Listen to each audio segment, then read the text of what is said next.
শাওয়াল মাসের চতুর্থ জুমায় আজানের পরপর আল্লাহর ঘর মসজিদে আসার বসার তৌফিক যে মালিক আপনাকে আমাকে দান করলেন, সে মালিকের দরবারে আমরা সকলেই কালিমাত ও শুকর আদায় করি, সকলেই করি আলহামদুলিল্লাহ।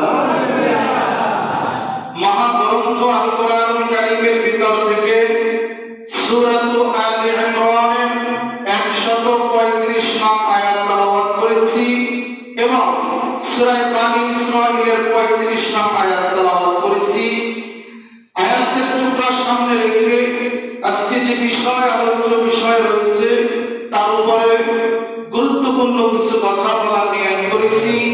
আল্লাহ রাব্বুল আলামিন যেন আমলের নিয়ে ইখলাসের সহিত কিছু কথা বলনেওয়ালা শুননেওয়ালা সকলকে আমল করার তৌফিক দান করে, সকলেই পড়ি আমিন। আজকের আলোচ্য বিষয় হলো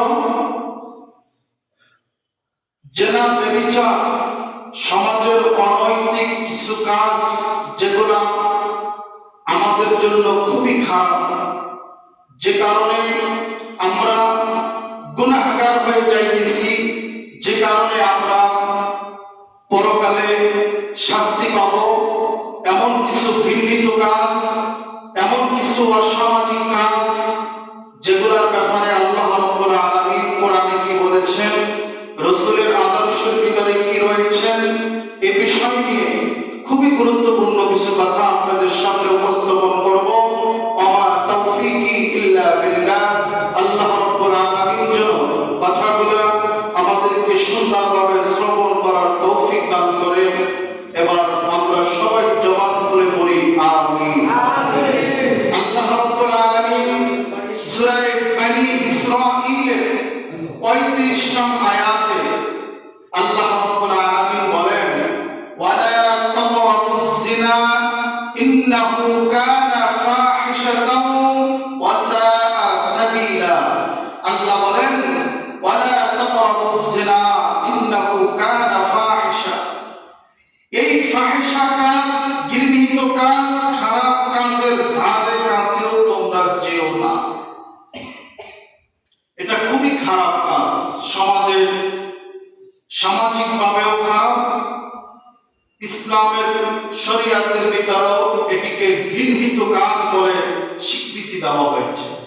আল্লাহ নিষেধ করে বলছেন, তোমরা এই ঘৃণিত কাজের কাছেও যেও না। সূরা আলে ইমরান 4 নম্বর পারা 6 নম্বর সাফা 135 নং আয়াতে আল্লাহ বলেন, ওয়াল্লাযীনা ইযা ফাআলু ফাহিশাতান আও যালামু আনফুসাহুম।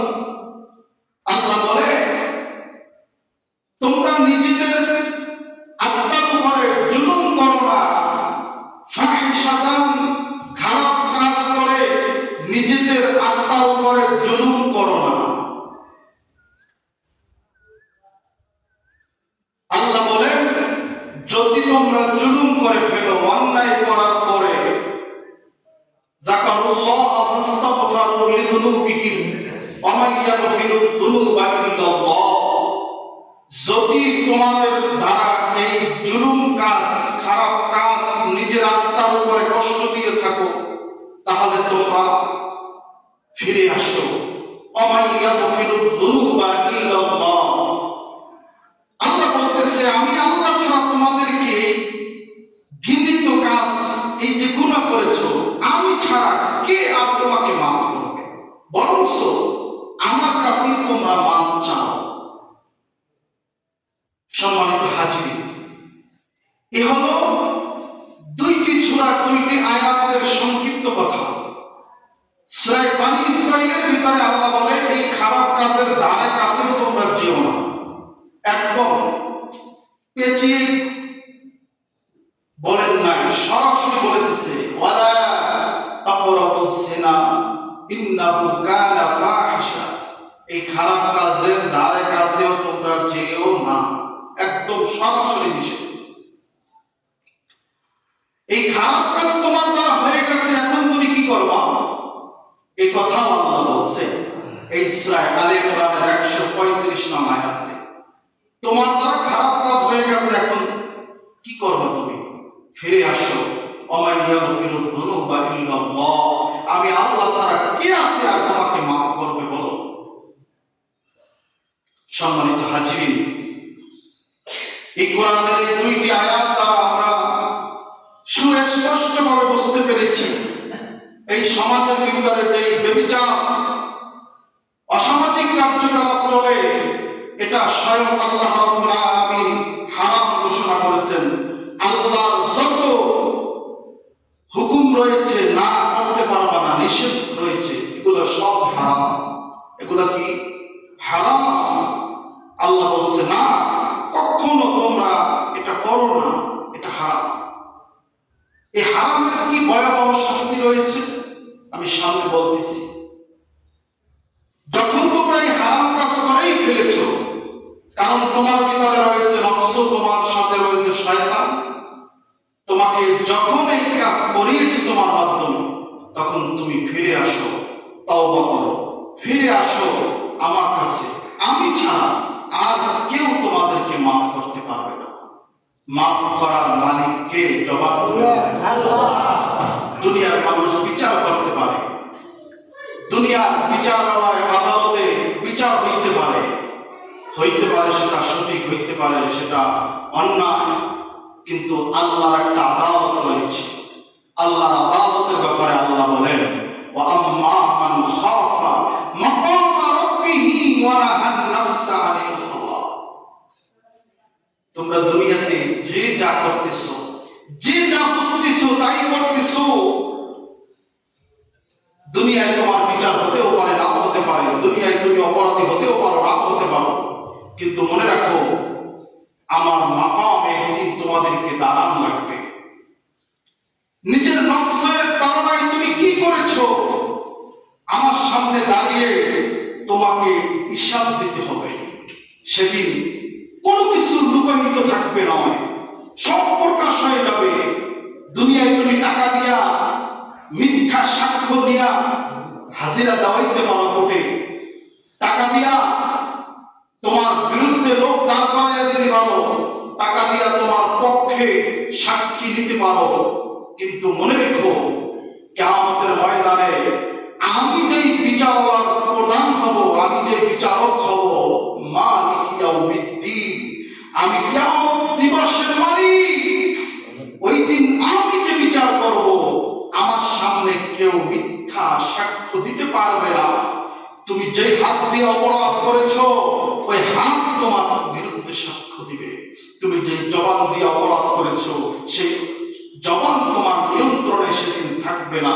আজকে জবানকে তুমি যেমনি নাচাইতেছো, তেমনি নাচতেছে, অঙ্গ প্রত্যঙ্গ তোমার যা ইচ্ছা তাই করতেছো, কিন্তু মনে রেখো যেদিন কিয়ামতের বিচারালয়ে আমি বসবো, সেদিন এই অঙ্গ প্রত্যঙ্গ তোমার কথা শুনবে না, তোমার আইন মানবে না। সেদিন সকলেই আমার আইন মানবে, আর সেদিন সবাই সুষ্ঠু বিচার পাবে।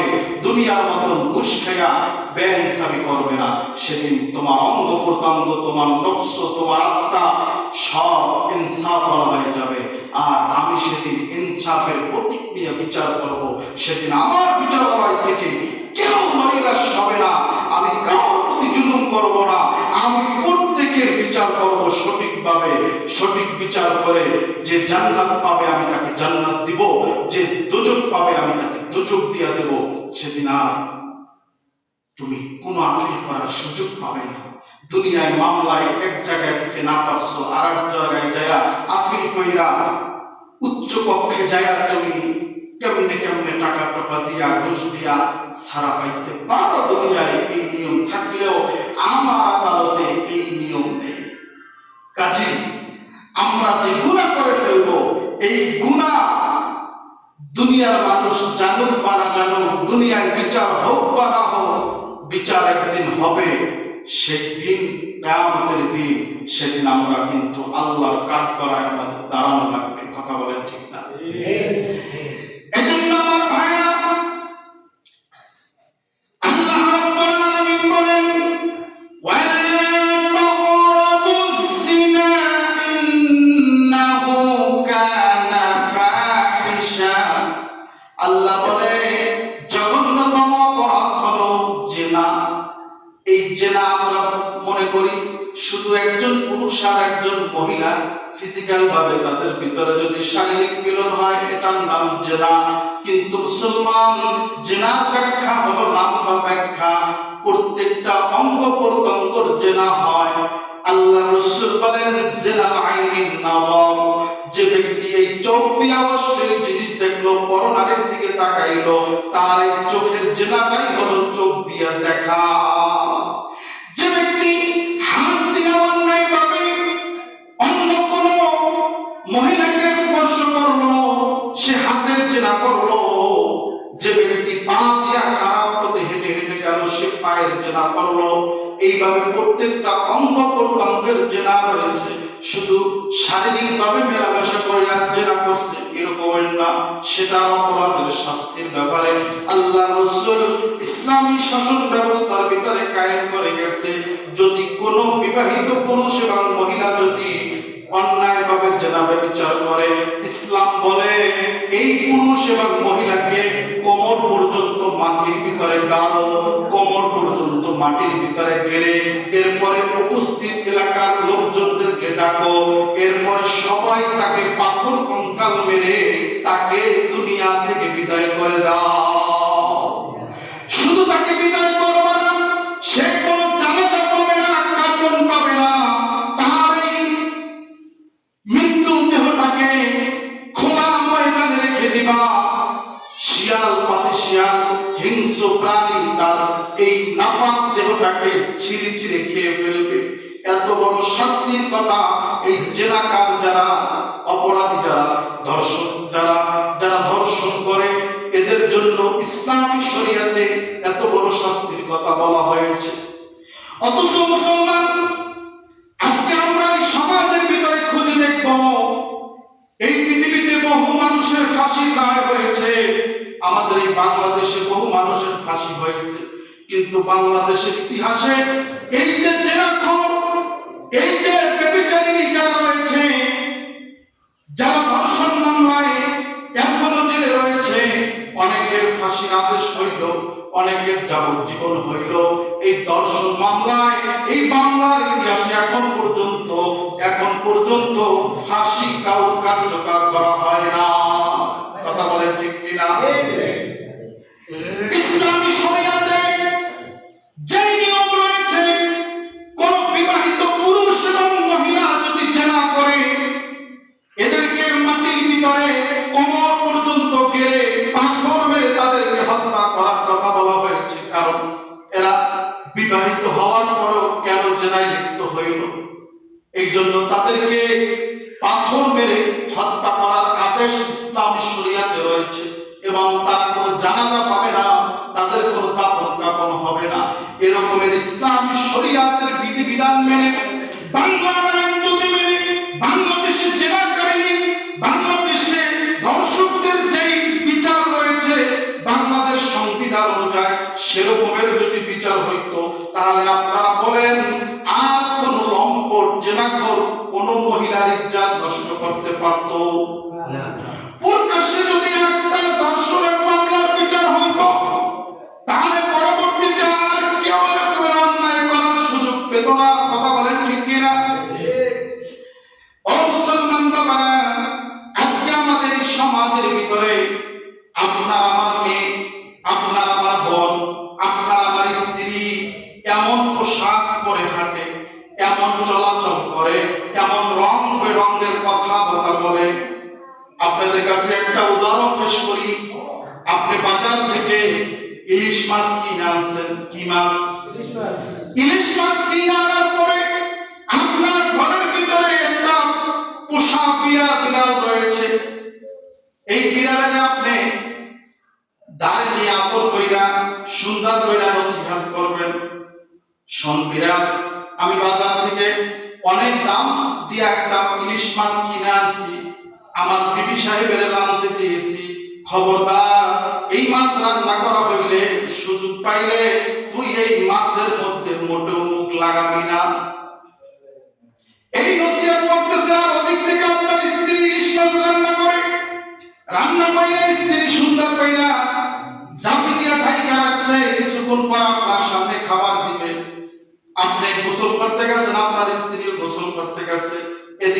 বিড়াল চিন্তা করতেছে আমি তো জানতামই না ইলিশ মাছ কিনছে, আমার যখন নসিহত করছে ইলিশ মাছ কেমন একটুখানি যাইয়া দেখি এত সুন্দর ঘ্রাণ বের হইতেছে, লোক সামলাইতে পারে না, জাফি উতলা কইরা ইলিশ মাছ খাইয়ে বলাইছে। ঠিক না? মা আপনি বিড়ালের যতই আপনি নসিহত করেন, যতই বুঝান, আর আপনি যদি ঢাকনা মজবুত কইরা না দেন, এই বিড়াল কি এই মাছ খাওয়া বাদ দেবে? কথা বলেন, বাদ দেবে? আমার সামনে বই আপনি তেঁতুল খাইবেন আর আমারে কইবেন হুজুর আমি তেঁতুল খাইতেছি, খবরদার আপনার মুখে যদি পানি ওঠে না, আপনার মুখে যেন পানি আয় না তেঁতুল দেইগা। কারণ মানুষের সামনে তেঁতুল খাইলে অন্য মারার জন্য কিন্তু সুখ খাইতে মনে চায়। কথা বল, ঠিক না? কিন্তু মুসলমান এগুলো আমরা ঠিক ভালো করেই বুঝি। বিড়ালের যতই নসিহত করা হয় তারপর বিড়াল সুযোগ পাইলে বাজা মাছ খাইবে। ঠিক না?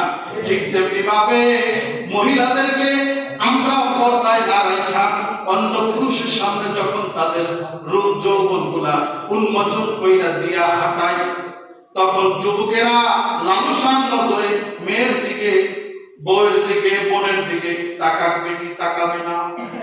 কথা বলেন, তাকাবে কি তাকাবে না? ইসলাম বলে তোমার স্ত্রীকে তুমি বাহিরে নিয়ে যাও, বাধা নাই। তোমার বোনকে তুমি বাহিরে নিয়ে যাও, ইসলাম বাধা দেয় না। কিন্তু তোমার বোনকে, তোমার স্ত্রীকে, তোমার মাকে যখন তুমি বাহিরে বাইর করবা, তখন এমন চাদর দিয়া তাদেরকে জড়াইয়া দাও যে তোমার বোনের, তোমার স্ত্রীর, তোমার মার শরীরের কোনো অঙ্গ প্রত্যঙ্গ যেন দেখা যায় না। কিন্তু আফসোস লাগে বর্তমানে যে বোরকা পরে পর্দার নাম দেয়, সেই বোরকা এমন ডিজাইনের হয়, এমন কোয়ালিটির হয়, ওই বোরকা পরার দিকে আরো বেশি নজর দেয়। কথা বল, ঠিক? এই যে বোরকার নামে অশ্লীল পোশাক পরে, যেই বোরকা পরলে পুরা শরীরকে ঢাকা হয় না, ঢাকলেও এমন টাইট হয় পুরা শরীরের অঙ্গ প্রত্যঙ্গ দেখা যায়। এই যে আমাদের একটা রুচি আছে, এই যে বোরকা গুলা কিনে দিই আমরা, আমার টাকা দিয়া আমার বোন এই বোরকা কেনে, আমার টাকা দিয়া এই বোরকা আমার স্ত্রী কেনে, না অন্য কোথা থেকে আনে।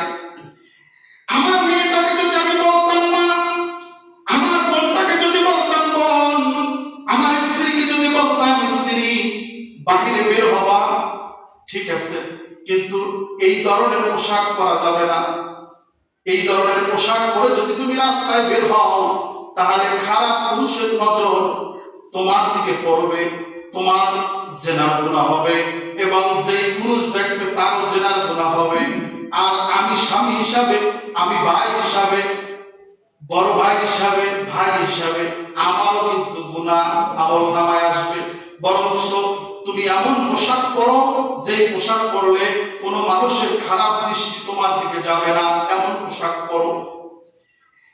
অথচ আমরা গার্জিয়ান যারা রয়েছি, মেয়ে কেমন পোশাক পরলো, মেয়ে কোথায় গেল, ছেলে কোথায় গেল, ছেলের বন্ধু কারা, এগুলো আমরা কেউ কোনো খোঁজ খবর রাখি না।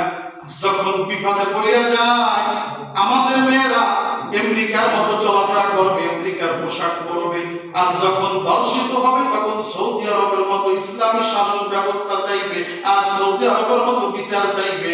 কথা বল, ঠিক না? যখন দর্শিত হয়ে যায় তখন বলে আমরা বিচার চাই, বিচার চাই। কিন্তু দর্শিত হওয়ার আগে আমি কেমন পোশাক পরেছি আমার গার্জিয়ান খবর রাখে না, আমিও খবর রাখি না। কথা বলে, ঠিক না?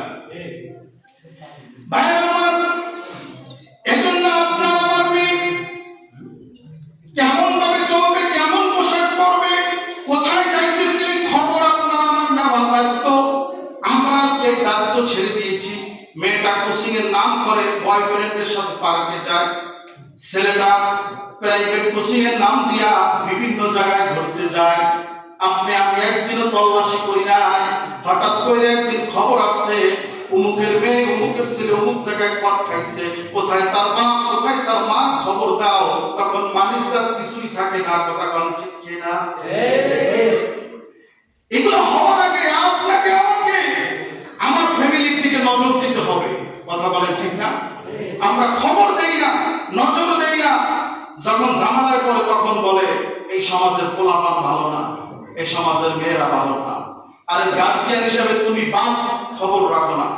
তুমি যদি খবর রাখতা, তুমি যদি তোমার পরিবারের দিকে যদি তুমি খেয়াল রাখতা, তাহলে তোমার মেয়েটা উচ্ছৃঙ্খল হতো না, তোমার ছেলেটা চরিত্র নষ্ট হইত না। আপনি আমার এখানে খুব ঘাটতি রয়েছে, আপনি আমি খেয়াল রাখি না। এই যে রাস্তায় যত মেয়েরা হাঁটে, কারো না কারো তো বোন, কারো না কারো স্ত্রী, কারো না কারো মা। প্রত্যেকে যদি প্রত্যেকের ঘর থেকে, প্রত্যেকে যদি প্রত্যেকের জায়গা থেকে মেয়েটাকে সাবধান করে দিই, স্ত্রীকে সাবধান করে দিই, বোনটাকে সাবধান করে দিই, তাহলে এই মা বোনটা সোচ্চার হইতো। আজকে এমন সুন্দর সুন্দর পোশাক পরাইয়া, শাড়ি পরাইয়া, এই যে কয়েকদিন আগে পহেলা বৈশাখ গেল না, কত সুন্দর সুন্দর শাড়ি পরাইয়া, কত সুন্দর সুন্দর পরাইয়া এরপরে নিয়ে যা, এরপরে বন্ধুর লাগে দেখা করায়। বন্ধুর তো বন্ধুর বউ দেখতে পছন্দ হয়ে গেছে, এরপরে বাবির কাছ থেকে একটু ফোন নাম্বার নেয়, হাই হ্যালো করতে করতে কয়েকদিন পর শোনা যায় বন্ধু বন্ধুর বউ নিয়া হিজরত করে চলে গেছে। এগুলো আমাদের এই সমাজের বাস্তব চিত্র। আজকে এই বেহায়াপনা, এই বেহায়াপনা আল্লাহ বলছে, আমি শুরুতে যে আয়াত দিয়ে শুরু করেছি, আল্লাহ বলছে ওয়ালা তাকরাবুজ জিনা ইন্নাহু কানা ফাহিশাতাও ওয়া সাআ সাবিলা। আল্লাহ বলছে এই জিনার ধারে কাছে তোমরা যেও না, এই ফাহিশা খারাপ কাজের ধারে কাছে তোমরা যেও না। আজকে আমরা ধারে কাছে তো দূরের কথা, এগুলো আমরা উন্মুক্ত করে দিয়েছি। বাহিরে খাবার জলায় রাখা, দামি জিনিস বাহিরে রাখা যদি বলে খবরদার কেউ ধরবা না, এটা কি যুক্তিসঙ্গত?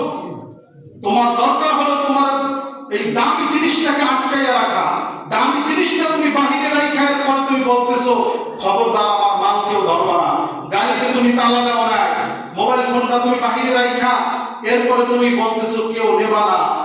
না, সমাজ এতটা ভালো না, সমাজ এতটা ভালো না যে কেউ ধরবে না, কেউ নেবে না।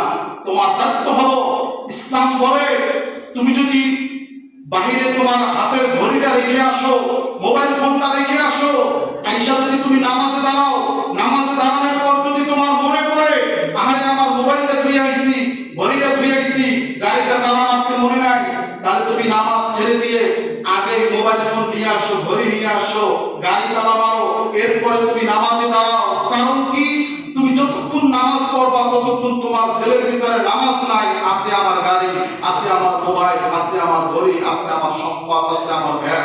কথা বলেন ঠিক কিনা? মুসলমান জাতি, আমি আপনাদেরকে রাসূলের এক হাদিস দিয়া শেষ সময় একটা কথা বলে দেব। রাসূল কারীম সাল্লাল্লাহু আলাইহি ওয়াসাল্লাম জাহিলি যুগে সবথেকে খারাপ মানুষদেরকে আচরণ দিয়ে, নসিহত দিয়ে, আদর্শ দিয়ে তাদেরকে ভালো বানিয়েছে। রাসূলের কাছে এক নতুন মুসলমান হয়েছে এক সাহাবী আয়েশা বলতেছে, ইয়া রাসূলুল্লাহ, ইয়া হাবিবাল্লাহ, নবী গো, আমি আপনার সব কথাগুলো মানব, নামাজ পড়ব, রোজা রাখবো, হজ করব, যাকাত দিব, সৎ কাজের আদেশ করব, অসৎ কাজের নিষেধ করব, সব করব, কিন্তু ইয়া রাসূলুল্লাহ আমার একটা বদ অভ্যাস আছে যেটা আমি ছাড়তে পারবো না। রাসূল বললেন, ও সাহাবী, বলো তোমার কি অভ্যাস, তুমি কোনটা ছাড়তে পারবা না, দেখি তুমি আমার সাথে শেয়ার করো, আমি কোনো পরামর্শ তোমাকে দিতে পারি কিনা। তখন ওই নওজোয়ান সাহাবী, নতুন মুসলিম, ডাক দিয়ে বলতেছে, ইয়া রাসূলুল্লাহ, ইয়া হাবিবাল্লাহ, নবী গো, আমি জিনা করায় অভ্যস্ত, আমার জিনা করা লাগে, আমার যৌন চাহিদা অনেক বেশি, আমি জিনা না কইরা থাকতে পারি না। ইয়া রাসূলুল্লাহ, আপনি আমাকে অনুমতি দেন, শুধু আমি এই একটা কাজ করব, আর সব বাদ দিয়া দেব, শুধু এই একটা কাজ করার অনুমতি দেন। পাশে যে সাহাবীরা ছিল সবাই এই কথা শুনা অবাক দৃষ্টিতে তাকিয়ে আছে। কয় কি, রাসূলের কাছে গুনার জন্য অনুমতি চাইতেছে।